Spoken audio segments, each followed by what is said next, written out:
이제 우리 함께 하나님 말씀 읽는 시간 갖겠습니다.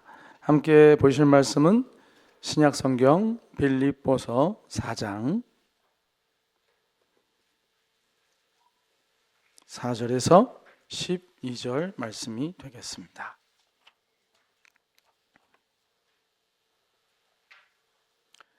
빌립보서 4장 4절에서 12절 말씀 함께 합독해서 읽도록 하겠습니다.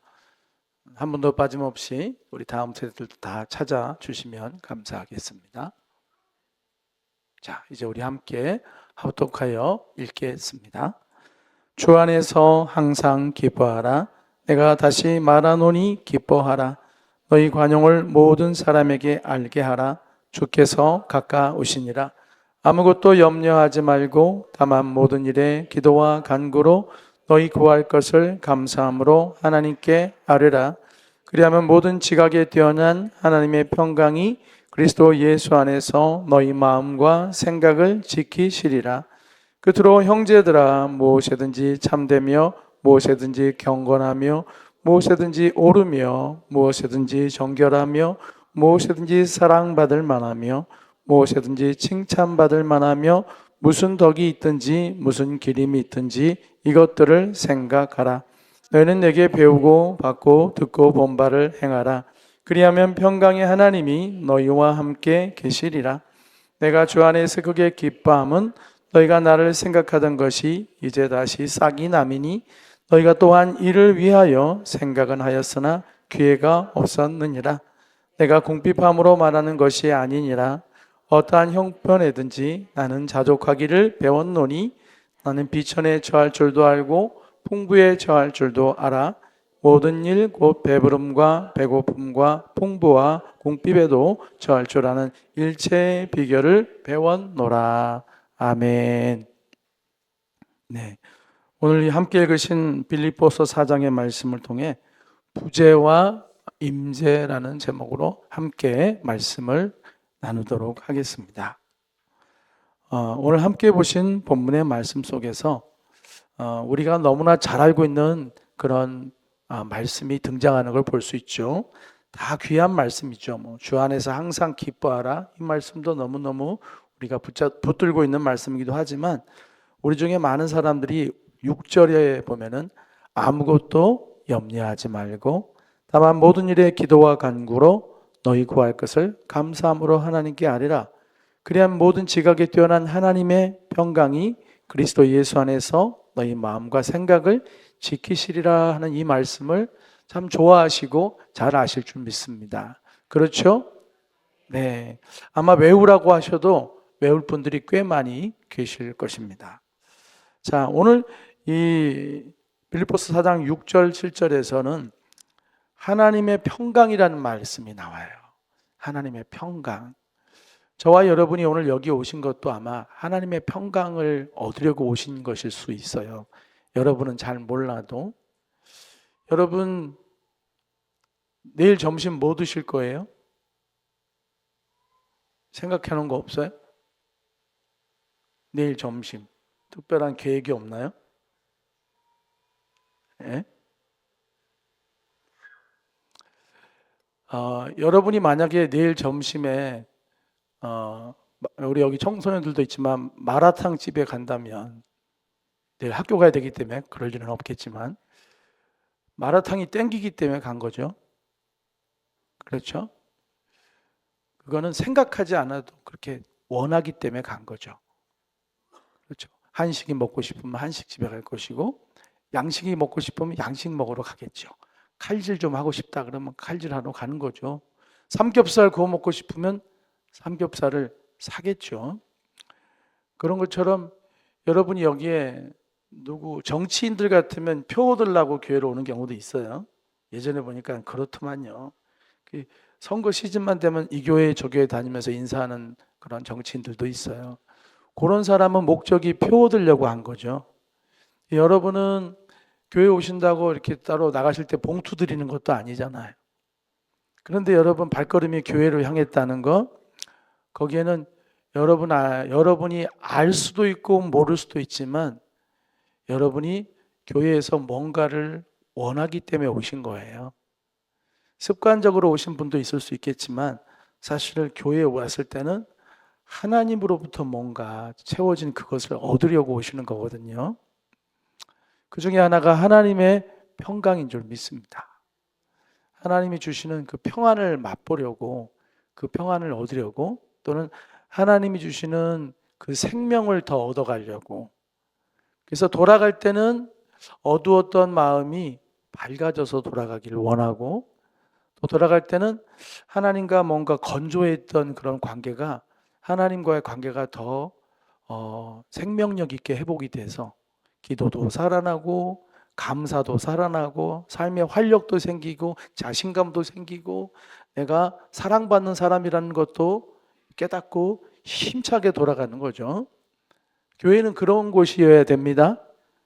그냥 왔다 그냥 교회 마당만 밟고 의자에 앉았다 가는 곳이 돼서는 안 됩니다. 교회는 하나님이 주시는 곳이 있는 것이에요.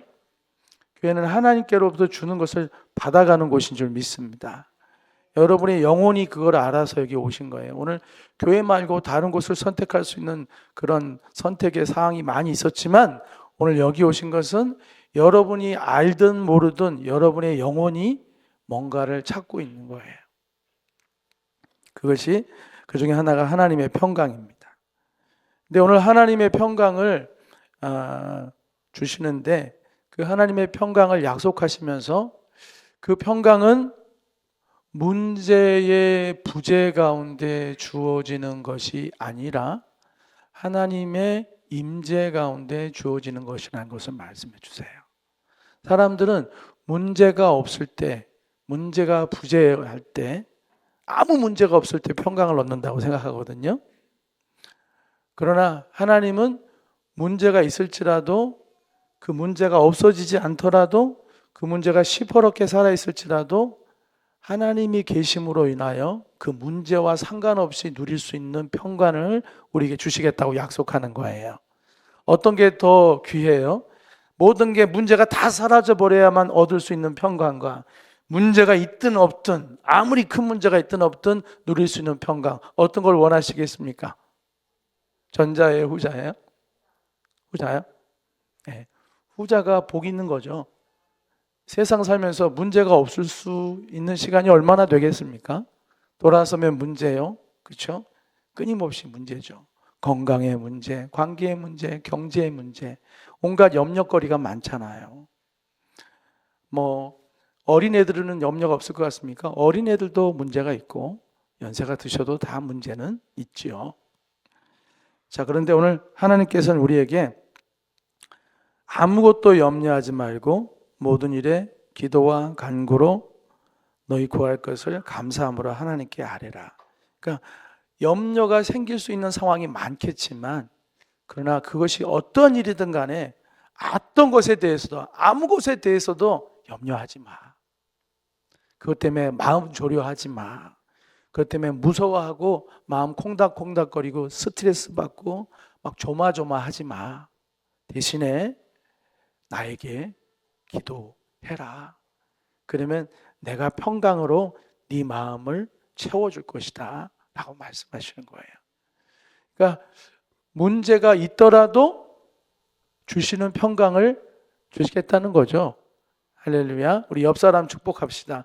무슨 일을 만나든 하나님께 기도함으로 평강을 누리는 자가 되시기를 축복합니다.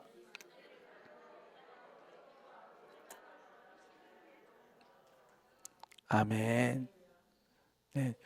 우리 성도님들은 이 일이 낯설지 않은 일이라고 생각이 됩니다. 혹시 나는 문제 가운데 힘들었었지만 하나님께 기도함으로 문제가 아직 해결되지 않았음에도 불구하고 웃을 수 있었고 찬송할 수 있었고 평안을 누린 적이 있었다. 손들고 아멘. 설교 안 들으셔도 됩니다. 이제부터 주무십시오. 자, 이런 경험들이 이미 있다는 거죠. 저도 돌아보면은 지난 한 해 동안은 나름 고민거리가 많이 있었던 것 같습니다. 그러나 이제 한 해가 지나고 나서 보니 그 모든 고민들이 하나님의 은혜 속에서 이렇게 풀려져 가고 참 감사하게 되는 경험을 하게 되면서 그 고민 속에서 나름대로 꿈지럭 거리면서 했던 일들이 참 어찌 보면은 허무하기도 하고 헛된 고민과 헛된 발버둥이었구나라는 생각을 해봐요. 왜냐하면 하나님은 다른 방식으로 풀어주셨거든요. 또 다른 방식으로 풀 것이라고 말씀하시거든요. 그때는 그 염려 때문에, 그 걱정거리 때문에 기도도 하면서 나름대로 이것저것 했어요. 그러나 하나님은 이제 세월이 지나고 보니, 시간이 지나고 보니 전혀 다른 방식으로 그 문제를 해결하시고 또 남아있는 문제도 풀어가시겠다고 말씀을 하시는 거예요. 그러면서 마음의 평안을, 작년과 다른 평안을 주시는 거죠. 여러분도 마찬가지라고 생각합니다. 여러분, 이 평안은 그러나 한 번 받으면, 이 평강은 한 번 얻고 나면 끝날까요? 아니면은 계속 도전과 위협과 뺏길 수 있는 위험이 있는 것일까요? 예? 우리가 이렇게 해서 기도해서 한번 문제 가운데 평강을 얻잖아요. 그러면 이제 영원히 없어지지 않는 평강인 거예요? 아니면 수시로 도전을 받고 이 평강이 약해지기도 하고 뺏기기도 하고 잃어버리기도 하는 건가요? 예. 수시로 흔들릴 수 있는 거예요. 왜냐하면 또 다른 문제가 생길 수 있으니까. 그리고 내 마음이 어제와 다르게 약해지기도 하니까. 그렇죠? 그리고 또 상황이, 환경이 엉뚱한 곳으로 흘러가면서 힘들어지는 거죠. 그럼 평강이라는 게 도대체 뭐냐? 평안이라는 것은 내면의 고요와 균형이라고도 표현할 수 있습니다. 평강은 내면의 고요함과 균형감이에요. 그러니까 문제가 막 일지만 내면이 고요한 거예요. 파도치지 않아요. 출렁거리지 않아요. 문제가 막 나를 흔들고 나를 막 요동치게 하지만 내가 밸런스를 잡고 흔들리지 않는 거예요. 밸런스가 깨지면 어떻게 될까요? 꽈당 넘어지는 거죠. 근데 조금도 흔들림 없이 안정적으로 서 있는 거죠. 밸런스. 고요와 밸런스, 균형. 그게 평강이라고 할 수 있죠. 근데 그 고요를 누가 지켜주냐면 이런 거죠. 바람이 막 부는데 촛불 같으면 어떡하겠어요? 촛불이랑 모닥불 막 이러겠죠? 이게 평강 있게 보입니까? 정신사납잖아요. 손만 보더라도 지금 정신없잖아요. 그죠? 막 부르게 정신없어요. 그런데 여러분 그 예전에 보면은 유리로 된 이렇게 또 램프 보신 적 있어요?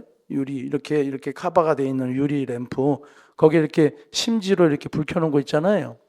바람이 불어도 딱 보호하니까 조용하지 않습니까? 보호하는 자가 있는 거예요. 하나님의 평강은 그런 거예요. 바람이 막 불어도 내가 너를 딱 이렇게 바람막이로 보호해 주시는 거죠. 그러니까 고요한 거예요. 바깥에서 막 비바람이 치고 천둥이 치고 여러분 ASMR이라고 혹시 아시는지 모르겠는데 잠 안 올 때 듣는 게 유튜브에 보면 있어요. 잠 안 올 때 잠 오라고 듣는 음악이 있는데 그중에 많이 나온 게 뭐냐면 비 올 때 천둥 치는 거. 비 올 때 막 비가 막 우두두 떨어지면서 양철 지붕에 비 떨어지는 소리, 항아리에 비 떨어지는 소리.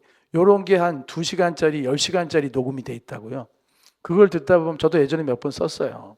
듣다 보면 잠이 소르륵 와버려요. 특별히 막 천둥이 치면서 비가 슉 진짜 이런 소리 비슷해요. 슉 그럼 천둥이 막 쳐요.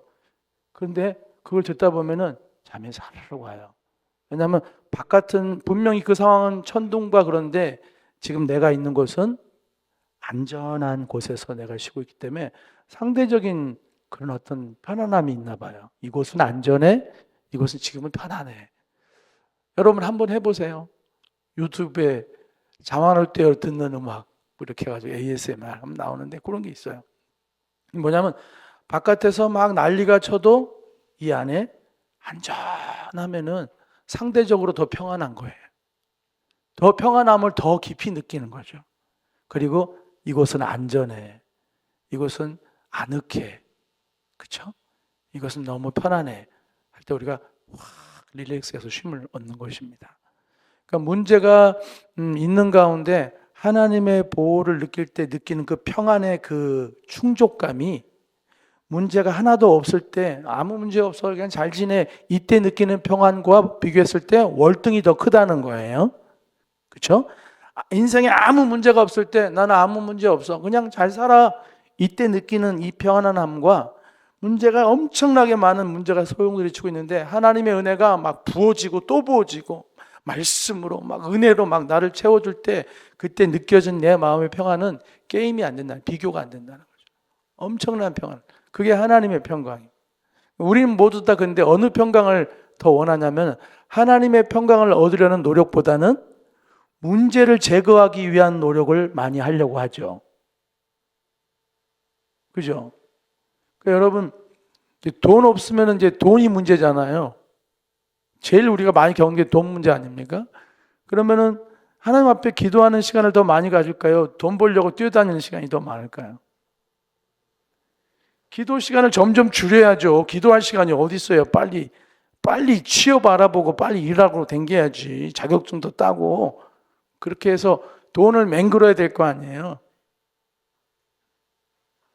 우리의 현실입니다.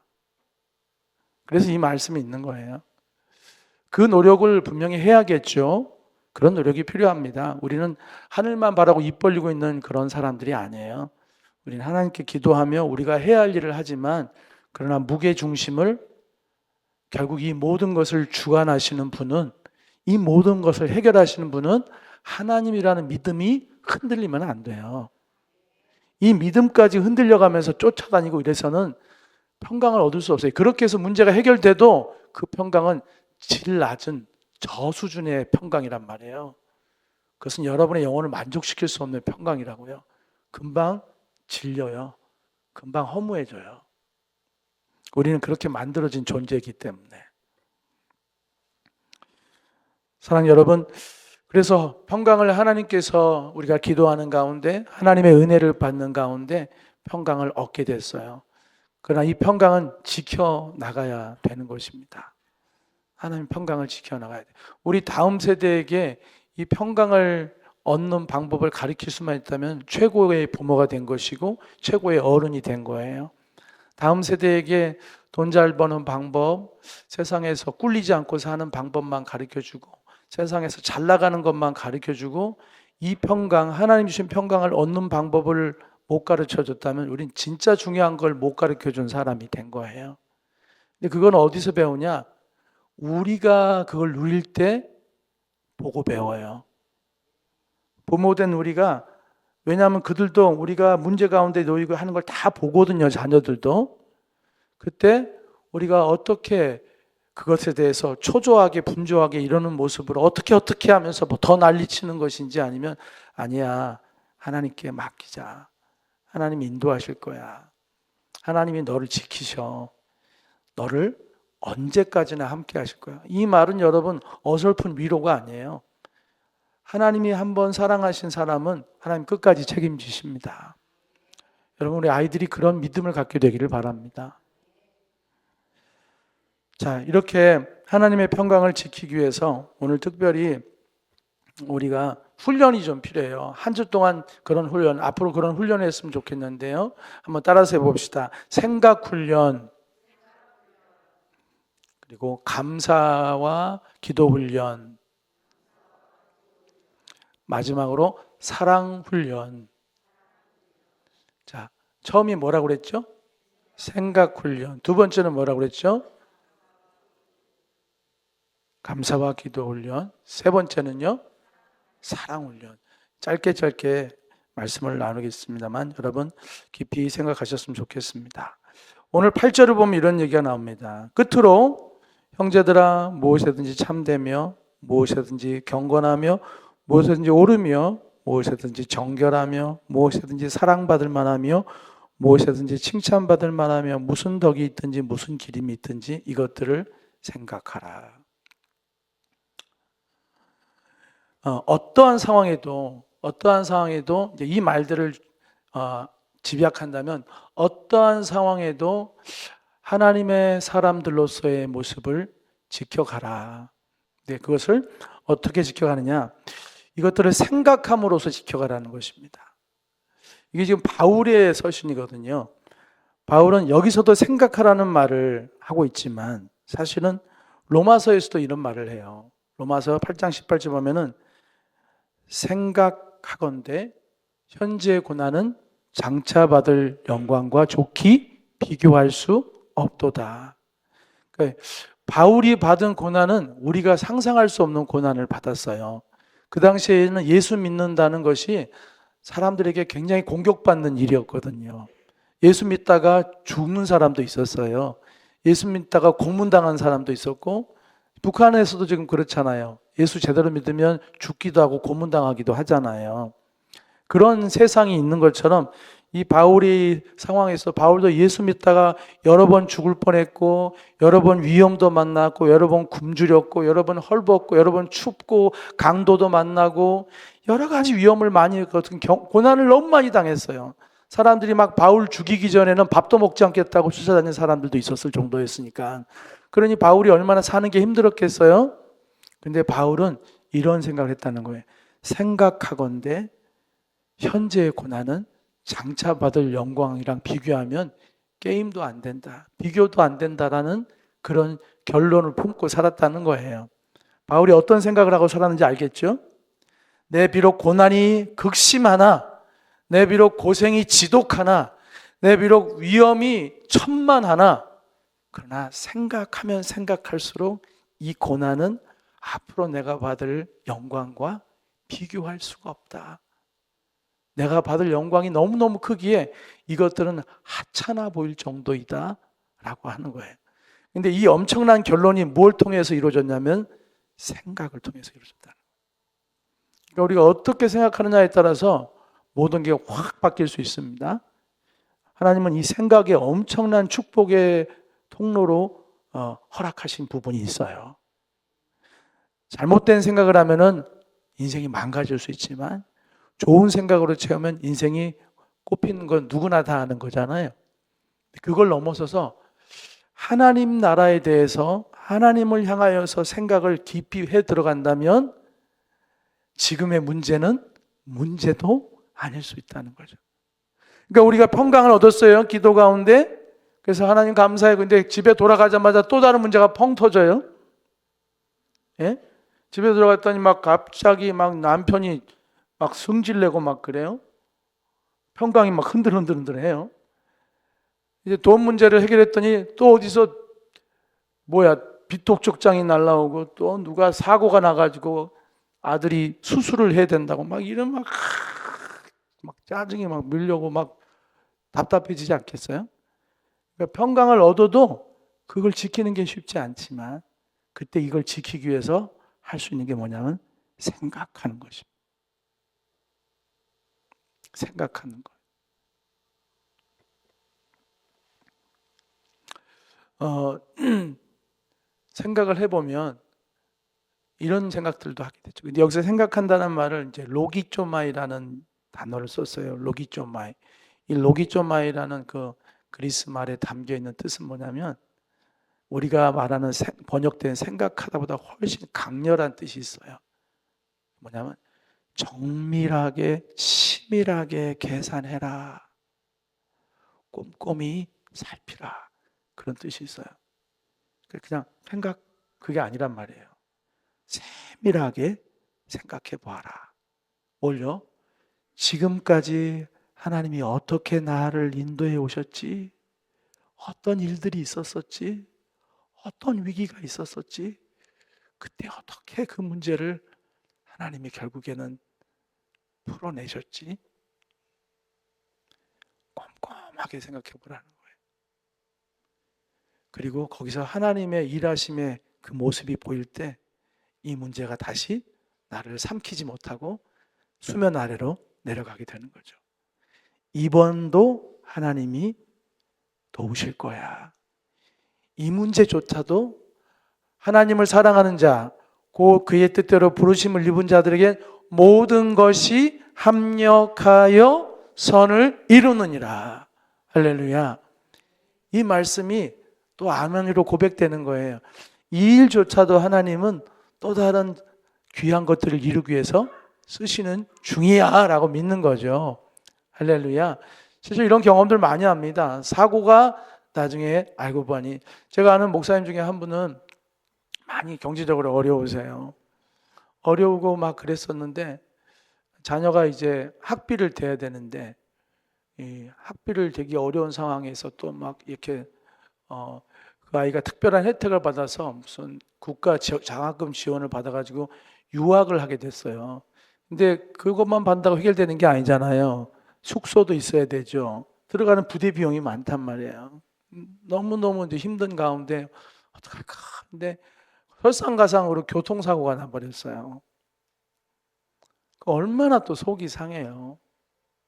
근데 나중에 만나서 얘기하더니, 목사님, 그 일이 오히려 잘 됐던 것 같아요. 또 그 일을 통해 양미진 권사님 벌써 웃으시네. 예, 보험 보상이 잘 이루어져가지고 그 아이에게 필요한 만큼의 그 지원을 다 해줄 수 있게끔 너무나 도움을 받았다는 거예요. 그리고 물론 치료도 다 받고요. 우리가 알 수가 없잖아요. 어떤 일이 생길지. 근데 와서 그런 고백을 하는 거 볼 때, 아유, 참 감사하네요, 목사님. 그렇게 또 해결됐다니 너무 감사합니다. 하나님이 사랑하는 사람은 어떤 식으로도 이끌어 가십니다. 그러니까 뭐 애가 대학교 떨어졌다고 너무 죽상을 타고 막 그럴 필요가 없어요. 그 대학을 떨어지는 것이 하나님이 어떤 계획이 있는 줄 모르거든요. 왜냐하면 하나님은 정말 치밀하게 계획을 하고 계시단 말이에요. 그렇죠? 사랑하는 여러분, 생각하시길 바랍니다. 생각하세요. 그래서 하나님이 그동안 나를 이끌어 오셨던 것, 고난 가운데서 고난을 역전시켜서 하나님의 놀라운 은혜를 경험하게 하셨던 일들을 잘 생각해 보십시오. 그리고 지금 이 문제가 나를 죽이기 위한 문제인 건지 나를 연단시키기 위한 문제인 건지도 생각해 보시고, 또 지금 하나님이 나와 함께 하고 계신 건지 나를 떠난 것인지도 한번 생각해 보세요. 깊게. 하나님은 나와 함께 안 계신 건지, 문제만 버티고 있는 건지, 아니면 문제도 있지만 그 문제 위에서 하나님이 버티고서 나를, 우리 신명기 보니까 하나님이 손으로 우리 아래에서 우리를 받들고 계신다는 표현이 나와요. 기가 막힌 표현이죠. 하나님이 손으로, 그 팔로 우리를 아래에서 받들고 계신다는. 생각하는 사람이 이걸 아는 거예요. 말씀을 통해서 생각하는 사람.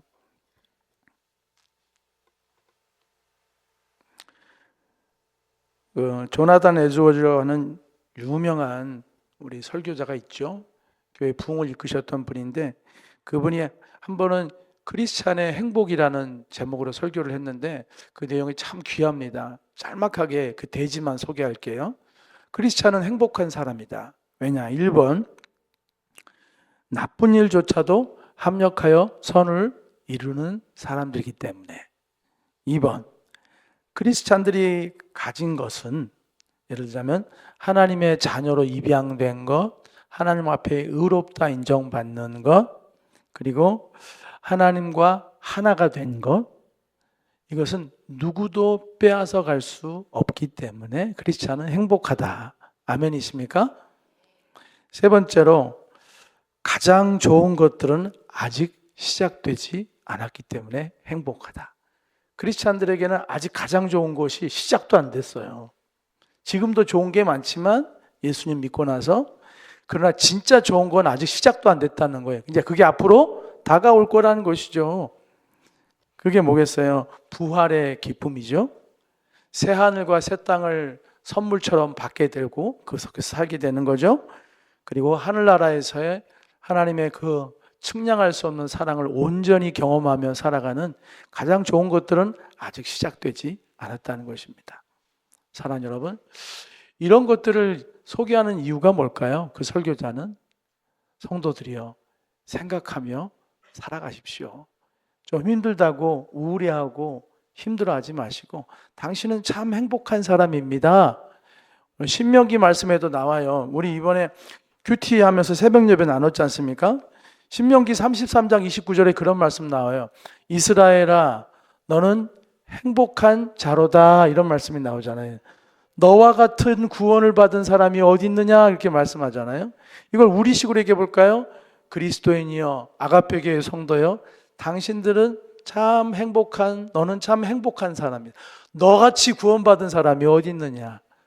너같이 보호받는 자가 어디 있냐라고 하나님 말씀하시는 거예요. 그렇죠? 하나님께서 하신 것입니다. 우리 지난주에 설교 가운데 했었던 새벽 예배 때 나눴던 말씀 이 부분을 나누고 오늘 좀 말씀을 좀 정리를 했으면 좋겠습니다. 하나님께서 이제 애굽에서 이스라엘 백성들을 탈출시켜서 출애굽한 다음에 이제 가나안 땅에 들어가기 전에 그들에게 이제 다시 새롭게 생각을 일깨워주는 말씀을 하시는데 어떤 말씀을 하시냐면 이런 말씀을 하시죠. 너희가 40년 동안 광야에서 나의 인도함을 받았지만 너희 신발이 다른 적이 없고 너희 신발이 헤어진 적이 없었다. 이 얘기는 하나님이 그들을 40년 동안 돌보셨다는 얘기잖아요. 공급하셨다는 얘기잖아요.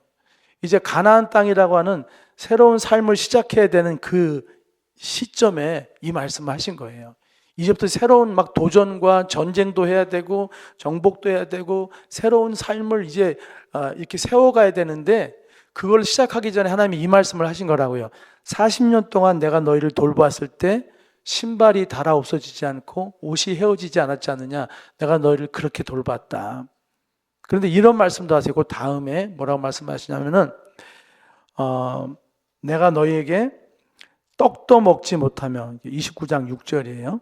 너에게 떡도 먹지 못하며 포도주나 독주를 마시지 못하게 하셨음은 주는 너희의 하나님 여호와이신 줄 알게 하려 하심이라 이런 말씀하세요. 그러니까 그런데 너희가 광야 40년 동안 떡은 못 먹었지, 포도주와 독주는 못 먹었지. 조금 전에 뭐라고 그랬어요?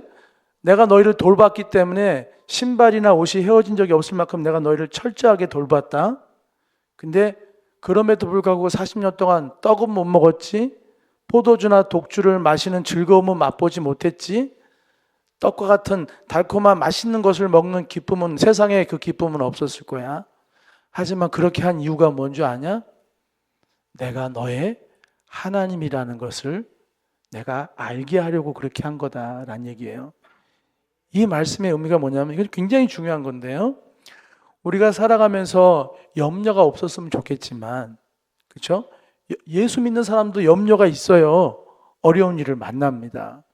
어려운 일을 만났을 때 그 어려움을 통하여서 하나님은 어려움으로만 있는 게 아니라 떡과 포도주는 주지 않으셨지만 만나를 주셨고 메추라기를 주셨고 반석에서 물이 나오는 하나님의 방식으로 당신의 백성들을 먹이시고 마시우시고 세워가셨죠.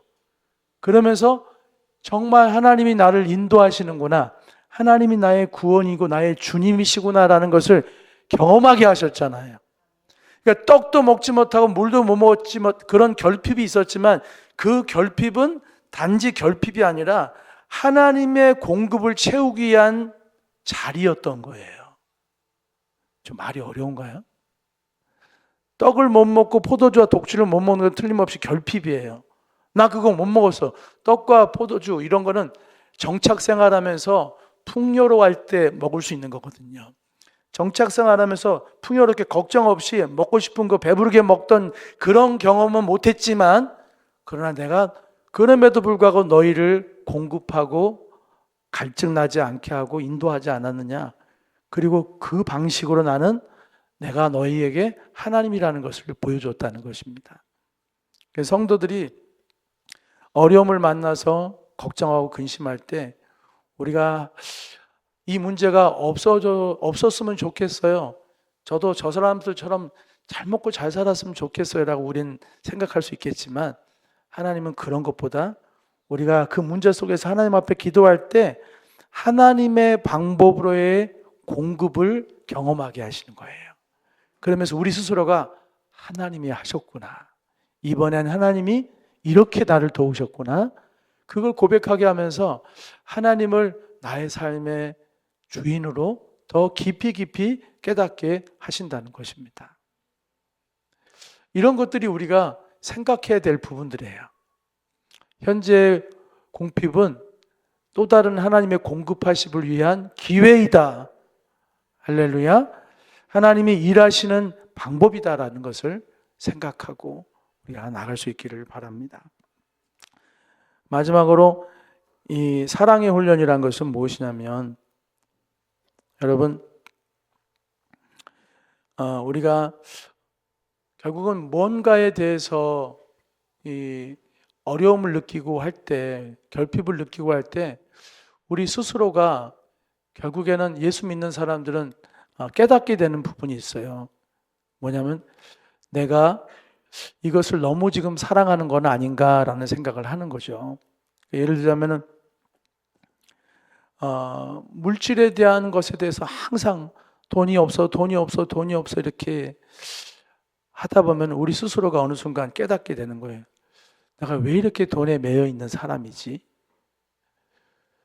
돈 없으면 내가 못 사는 사람인가? 이런 생각을 할 수도 있어요. 그러니까 우리가 어떤 결핍과 고난을 겪는 것은 사실 우리로 하여금 내가 무엇을 사랑하는지를 사실 깨닫게 해주는 기회가 될 수 있다는 것입니다. 여러분, 시편 3편을 보면은 압살롬이라고 하는 아들에게 다윗이 쫓겨다닐 때 쓴 시편이 시편 3편입니다. 절대 위기 가운데 쓴 시편이죠. 아들이 아버지 죽이겠다고 막 이렇게 반역을 일으킨 상황 가운데 도망 당기면서 쓴 시편이 시편 3편이에요. 다윗이 썼죠. 근데 거기서 다윗은 하나님만이 자신의 영광이라고 하고 하나님만이 나의 머리를 드시는 자이십니다. 이렇게 고백을 해요. 그래서 나는 하나님으로 인하여 자고 깰 수 있습니다. 무슨 얘기냐면 이 위기 상황, 이 반역의 무리가 나를 죽이려고 지금 쫓아다니지만 그럼에도 불구하고 내가 단잠을 잘 수 있습니다라는 말도 안 되는 고백을 거기다 해요. 진짜 그가 평안을 느꼈다는 얘기거든요. 이게 뭐겠어요? 사실은 하나님이 나의 머리를 드신 자니이다. 하나님만이 나의 영광이십니다. 이 말 속에는 뭐냐면은 사실은 이 시편 3편은 그냥 하나님을 향한 찬송이 아니라 기본 베이스가 회개예요, 회개. 하나님, 이전에는 내가 사람들의 인정과 사람들의 충성과 사람들의 존경과 이 왕관의 영광을 내가 추구하는 마음이 있었습니다. 그러나 이 고통을 통하여 나는 이제 비로소 깨달았습니다. 저들이 날 알아주지 않아도, 저들이 날 높이지 않아도 하나님이 나를 높이신다면 난 그것으로 만족합니다. 나는 그것을 충분히 만족하고 안전합니다라는 고백을 한 거예요.